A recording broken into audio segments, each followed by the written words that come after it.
Buenas noches y bienvenidos a la Estación 33, transmitiendo terror desde el sótano del planeta. El archivo de hoy, compartido por Random Rubu, habla de las cosas que aterraron a nuestros ancestros hace siglos y que aún están muy presentes en esas esquinas olvidadas y vírgenes del planeta. El encontrarse con ellas aún es muy posible. Los dejo entonces con En la Niebla.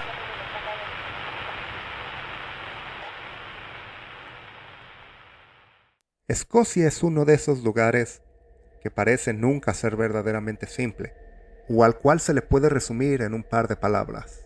Claro, lo puedes intentar. Los turistas sin duda lo han hecho. Tartan, bebida y acentos. Pero he vivido aquí toda mi vida. Nunca he vestido nada con tartan, bebido, y mi acento no es el estereotipo. La verdad es que, como la mayoría de los lugares en el mundo hoy en día, hay una extraña combinación de tradición y el querer estar presente en el mundo moderno.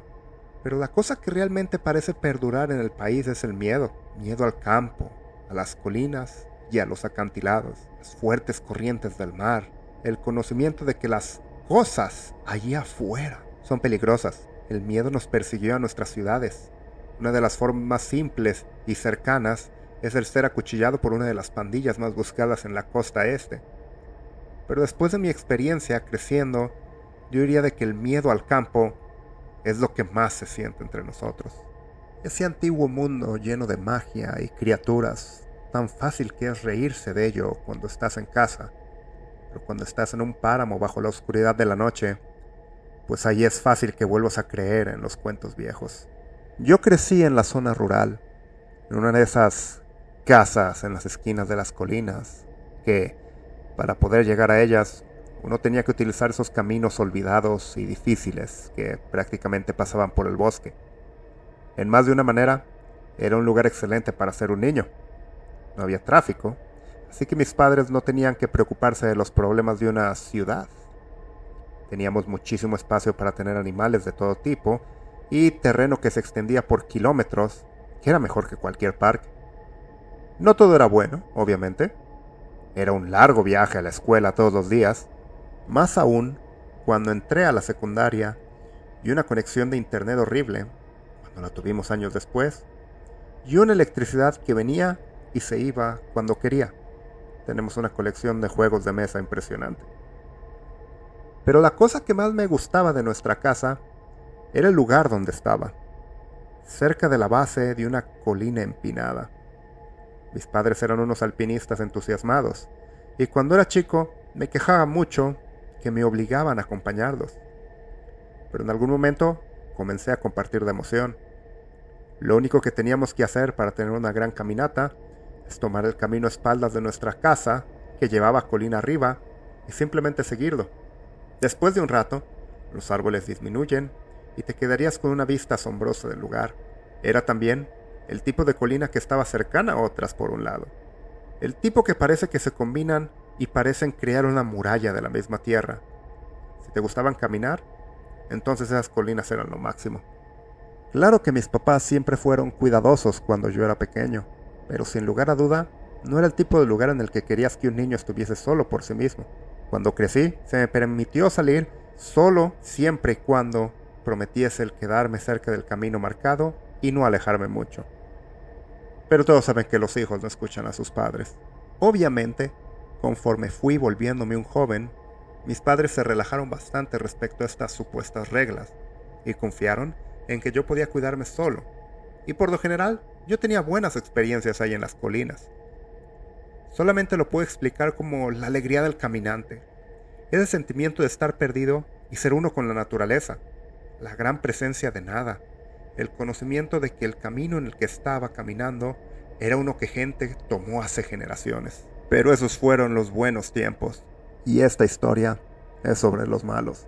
Así como el paisaje es hermoso, hay otra cosa sobre Escocia que uno debe de tener en cuenta. El clima es impredecible como nuestros mismos humores.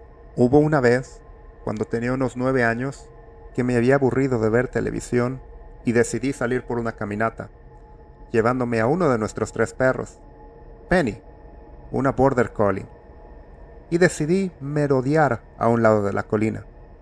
Estaba en dirección a una pila de rocas a las cuales les había llamado Stonehenge, que en realidad probablemente era un antiguo altar cuyas piedras se habían despedregado hace mucho tiempo. Estaba a algo lejos del camino trazado, pero no demasiado alejado de la zona segura. Me gustaba ir ahí para jugar a ser un cavernícola o un explorador.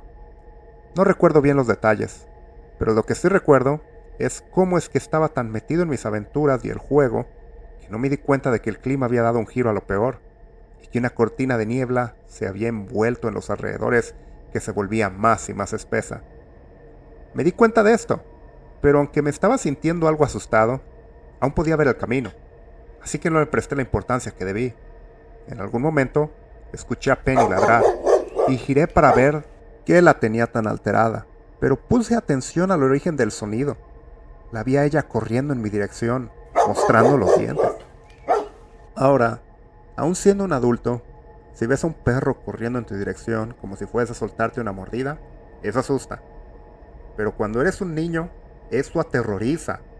Me congelé tratando de decidir a dónde debería de correr cuando Penny se abalanzó sobre mí y me derribó. Caí en una de las grietas entre las dos piedras más grandes. Solo porque Dios es grande, no me quebré el cráneo en una piedra. Pero la caída fue suficiente para desorientarme y ponerme en pánico. Estaba convencido de que mi querida perra se había puesto en mi contra y que me iba a comer. Ella estaba ahí, parada encima de mí, sus dientes a centímetros de mi cuello. Pero en lugar de arrancarme la garganta, seguía gruñendo algo que no era yo. Ladró y sentí cómo es que se me quitaba de encima, furioso hacia algo que no podía ver. Me quedé ahí, paralizado por no sé cuánto tiempo. Pudieron ser minutos o horas, pero lo recuerdo como una eternidad. Finalmente, ella dejó de comportarse como si estuviese lista para la guerra y regresó a mi lado, lamiendo mi cara. Tomé valor con el hecho de que mi perra comprobó que no era mi enemiga y entonces me puse de pie. Caminamos por el camino y Penny se quedó cerca de mí a todo momento, en un tipo de guardia. Tuve que explicarle a mis papás bastante cuando llegué a casa, pero estaban acostumbrados a que me ensuciase cuando salía a jugar al bosque. Les comenté cómo es que Penny se había alterado y dijeron que probablemente solamente se trató de un zorro o algún otro animal salvaje que la puso en defensiva. La segunda experiencia que tuve fue años después, cuando tenía 15. Era una edad en la que no pasaba tanto tiempo afuera porque ya teníamos internet y podía comunicarme con mis amigos por el mismo, algo que me encantaba. Sin embargo, ese sábado el internet falló y estaba furioso y frustrado. Iba a jugar con mis amigos y me lo estaba perdiendo. Terminé gritándole a mis papás y saliendo de la casa enfurecido. Siendo el cretino que era, decidí ir a un camino distinto, a un lugar donde no me pudiesen encontrar. Lentamente, mi frustración y enojo disminuyeron mientras el ejercicio me apaciguaba. Estaba sonriendo sin querer cuando vi la vista. No la había visto en meses. Había olvidado lo mágico que era caminar fuera del camino. En lugar de volver a casa en un humor más calmado, decidí disfrutar la naturaleza esa tarde y comencé a caminar más por ahí. A esa edad ya conocía esa área mejor de lo que la gente conoce sus calles y podía volver a la casa aún en la oscuridad de la noche. Caminé hasta llegar a la cima de una colina para después bajarla y subir a la siguiente que estaba al lado. Conforme llegaba a las cimas, podía ver que el clima estaba empeorando y esta vez fui sensato y comencé a caminar de vuelta. En el camino de regreso, una extraña combinación de nieblas y nubes comenzaron a desenvolverse, obscureciendo las cimas y deslizándose por el terreno en olas. Fue en este momento cuando me sentí extraño. Había una sensación inexplicable, un hormigueo por mi columna, y mis pasos comenzaron a flaquear. Bajé de la colina lo más rápido que mis piernas me lo permitieron. Entonces el miedo comenzó a sentarse. Empecé a dudar, a dudar de dónde estaba. Tenía una idea general, pero empecé a dudar si sabía dónde exactamente estaba, en cuál colina. Conocía el campo como si fuese mi mano, entonces esta falta de certeza era algo que nunca había sentido en mi vida. Y eso me llevó al pánico. El entrar en pánico Es una de esas cosas que te dan mucha vergüenza, o que realmente no comprendes cuando solamente ves que le pasa a alguien más. Pero era lo que sentía en ese momento. Todo estaba callado, y podía escuchar el latir de mi corazón. Mis respiros estaban fuera de control, inhalando muy poco o exhalando demasiado. Mi reino de la infancia se había esfumado y ahora estaba en una tierra lejana que no conocía y no tenía la más mínima idea de cómo volver. No es extraño que uno se pierda en las colinas. La gente se pierde, se lastima y no puede obtener ayuda. La cantidad de copas de té o de cervezas que le hemos dado a turistas y equipos de rescate es muchísima como para llevar cuenta, y es algo a lo que uno se acostumbra. Nos desensibilizamos a eso y pensamos que estos forasteros son unos idiotas por no apegarse al camino.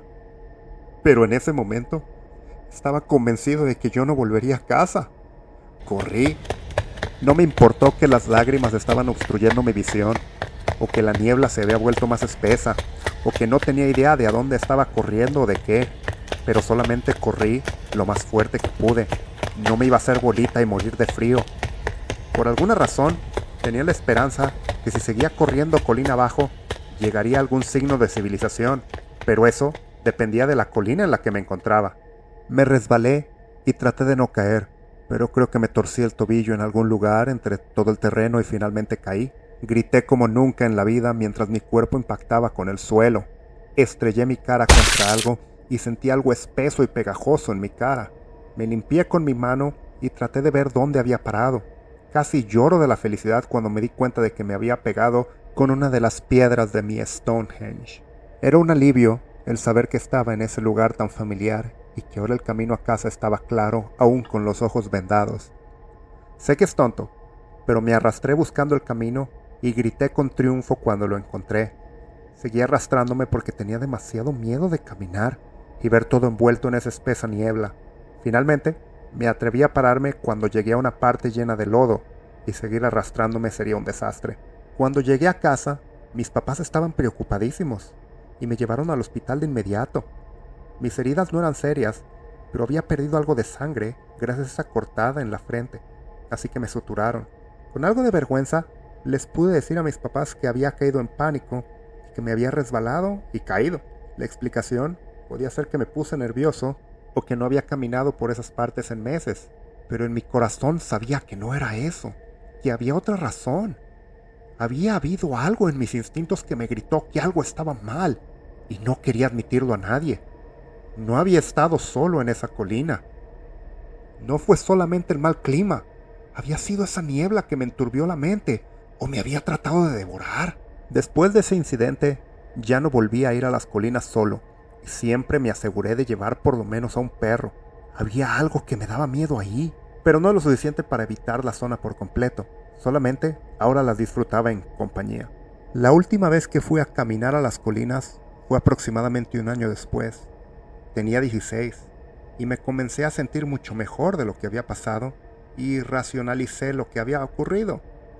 Uno de mis mejores amigos había venido a visitar para el fin de semana y la primera noche nos desvelamos jugando juegos de mesa, videojuegos y comiendo lo que pudiésemos encontrar. El día siguiente queríamos intentar algo distinto, así que decidimos tomar algo de aire fresco, pero como nos despertamos tarde, no nos levantamos a tiempo para acompañar a mamá a su viaje a la villa más cercana. En lugar de caminar a la parada de camión, decidimos caminar por ahí y visitar la colina. Nos reímos y bromeamos mientras le enseñaba a mi amigo, Leslie, el lugar donde me había partido la cabeza, y las piedras que estaban en el camino y las colinas. Pasamos las horas simplemente deambulando por aquí y por allá. Una vez más, perdimos la noción del tiempo y empezó a atardecer, así que decidimos volver a casa. Una niebla se asentó en el lugar y comencé a sentirme como aquella vez cuando tenía 15, un poco desorientado. Sin embargo, tomé respiros profundos y controlé mis emociones. Seguí adelante, calmado y sereno. Leslie era otra historia. ¿Estás seguro de que vamos en el camino correcto? Sí, respondí con certeza, pero sintiéndome menos seguro ante sus dudas. Seguimos así por 5 minutos. ¿Por qué está tardando tanto? ¿Estás seguro de dónde estamos? Leslie preguntó de nuevo y yo asentí con la cabeza. ¿Cómo puedes estar seguro en medio de todo esto? Mi amigo preguntó mientras extendía los brazos para indicar toda la neblina que nos envolvía. En verdad, no tenía una respuesta a eso. Sabía que estaba utilizando mi intuición. Pude haber indicado unas rocas o un arbusto o algo, pero no dije nada. Y Leslie sabía que me había perdido aquí antes, y eso hacía que dudase en mí. Y el que Leslie dudara de mí llevó a que yo dudase de mí. Comencé a darme cuenta de lo cegadora que era esta niebla. Fue entonces cuando vi algo entre la espesura. Volteando a ver a Leslie, pude ver que él también había visto la figura. Era difícil ver qué era con claridad, pero parecía que alguien más se había enredado en esta niebla ridículamente espesa. Quizá algún pobre hombre estaba perdido igual que nosotros. Solté un suspiro y estaba a punto de decir que deberíamos de traerlo con nosotros, pero Leslie habló primero. ¿Por qué no le pedimos direcciones? No creo que vaya a ser de mucha ayuda. Probablemente es un turista perdido, dije tratando de no soltar una risa. Él me miró incrédulo. ¿De qué estás hablando? Creo que tiene más idea que nosotros. Volteé a ver a la silueta, que parecía se había caído. Mira, rápido antes de que se vaya. Y con eso, Leslie se movió hacia la figura. ¡No! Le tomé el brazo. ¿Qué? Hablé en un susurro. La cosa de ahí, ¿está parada? Leslie volteó a ver y rápidamente dijo. Sí. Traté de enfocarme a pesar de la niebla, pero la figura definitivamente estaba en el suelo. Leslie, tenemos que irnos ahora. ¿Qué? Shh. Bajé mi voz. Retrocede despacio. Oh, por Dios, mira, solamente será en un momento. Iré a preguntarle al tipo si vamos en la dirección correcta, ¿ok? Sacudí mi cabeza, pero él se liberó de mi agarre y me hizo una cara. Entonces se movió hacia la figura. Vi cómo se fue. Esperé por unos 10 minutos y entonces grité, ¡Leslie! Pero no escuché nada. Volví a ver la silueta en la niebla. Estaba inclinada. Parecía estar herida. ¡Leslie! Grité, pero no recibí ninguna respuesta de nuevo. Algo no estaba bien. Aun si Leslie estaba lastimado o algo, ¿por qué no respondía? ¿Y por qué veía la misma silueta? Las mismas sensaciones de hace un año vinieron hacia mí. Mis pelos se pusieron de punta. La misma niebla sofocante. Ese mismo sentimiento de alarma, como cuando sientes que va a caer un rayo. ¿Por qué Leslie había estado viendo a alguien de pie y yo a alguien inclinado? Algo no estaba bien. Corrí. Nunca encontraron a Leslie. Después de ese día, jamás fui a caminar por esa región. Ahora entré a un programa de intercambio y he puesto un océano de distancia entre yo y lo que sea que había en el campo de Escocia. A veces, cuando estoy tomando con los latinos, me preguntan sobre mi hogar, sobre qué historias hay del lago Ness o de los duendecillos, y les cuento sobre lo que ocurrió, cómo es que Leslie y yo vimos algo que nos atrajo ahí en la niebla. Yo vi a una persona que necesitaba ayuda. Leslie vio a alguien que nos podía ayudar. Los dos vimos algo que nos atraía. Leslie se acercó y yo no. Leslie no está aquí y yo sí. Algunos se ríen, creen que estoy mintiendo o exagerando. No digo nada para convencerlos de una u otra cosa, pero a veces puedo ver en la cara de alguien que está escuchando, ya sea un amigo o un desconocido. Aquí en América Latina también conocen bien lo que son esas esquinas escondidas, donde lo inexplicable mora. Gente que no es de ciudad, y cuando ellos escuchan esa historia, puedo reconocer algo en sus ojos, solamente por un momento. Ellos saben de lo que hablo.